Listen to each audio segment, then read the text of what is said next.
असम के कई इलाकों में बीते 2 दिनों से मूसलाधार बारिश के साथ ओलावृष्टि भी हो रही है। जगह जगह तबाही का मंजर है। इस बीच माजुली में बीती रात आए तेज आंधी तूफान की वजह से हाहाकार मचा हुआ है।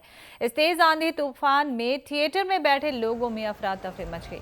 माजुली के फुलनी में इस दौरान लोगों को थिएटर पंडाल में लगे टिन, कुर्सियां आदि लेकर ही बारिश से बचने की कोशिश करते देखा गया। प्रतिकूल बतৰৰ বাবে থিয়েটাৰ আৰম্ভ কৰিব নোৱাৰিলো। আমাৰ টিংপাত উৰুৱাই লৈ গ'ল, বাউণ্ডাৰী যিমান যি আছিল সব উৰুৱাই লৈ গ'ল, পেণ্ডেলৰ ত্ৰিপাল উৰুৱাই লৈ গুচি গ'ল। আমাৰ অৱস্থা একেবাৰে বেয়া। নৃত্য নাটিকা আৰম্ভ হৈছিলে, তেনেকুৱাতে অহা বতাহ ধুমুহাই আমাৰ গোটেই সৰ্বশান্ত কৰি দিলে।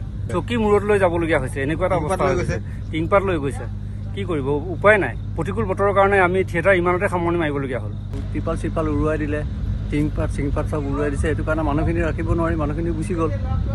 সব দৰ্শক যেতিয়া ঘৰে ঘৰে গুচি গ'ল, এতিয়া আকৌ নতুনকৈতো থিয়েটাৰ আৰম্ভ কৰিব নোৱাৰি, বন্ধ হৈ গ'ল আৰু থিয়েটাৰ দুদিন হ'ল আজি।